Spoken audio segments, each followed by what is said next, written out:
રાજપુરા કંપનીમાં વિરોધ થયો છે। સ્થાનિક બજારમાં યુવકોએ કંપનીને વિરોધ નોંધાવ્યો। આસપાસના ગામના યુવકોનો કંપનીના ગેટે ચક્કાજામ થયું છે। સ્થાનિક યુવકોને કંપનીમાં નોકરી ન મળતી હોવાની ફરિયાદ નોંધાઈ।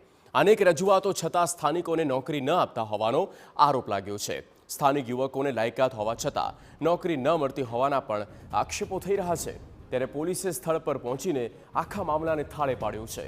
સમયમાં નોકરી નહીં કરવાની પણ ઉગ્ર વિરોધની ચીમકી આપવામાં આવી છે।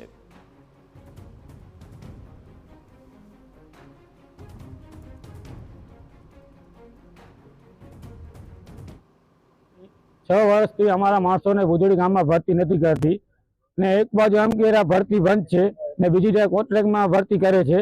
અમારા માણસો ભુજોડીમાં શોખન જેવા ગ્રેજ્યુએટ છે, આઈટીઆઈ કરેલ છે, 12 પાસ છે। એ જ્યારે પણ કંપનીમાં જાય એમને ના જ પડી દે ચોખ્ખી ભાઈ। અમારી ધારણાની માંગ એ છે કે અમને અહીંયા લોકલ ભરતી કરે, કારણ કે અમને લોકલ ભરતી કરતા નથી। ખોટા ખોટા કોન્ટ્રાક્ટરો બેઠા છે અને ગેટ ઉપર કાયદેસરનો બોર્ડ લાગેલ છે કે ભરતી બંધ છે, છતાં પણ બહારના માણસો એ લોકોના સગાવાલામાં ટચ હોય છે, એ પણ ભરતી બાયપાસ થઈ જાય છે। અમારા કાન ડિગ્રીવાળા છોકરા છે, આઈટીઆઈ વાળા છે, છતાં પણ કંપનીમાં નથી લેતા। વડોદરામાં જ્યાં કેન્દ્ર અને પાલિકા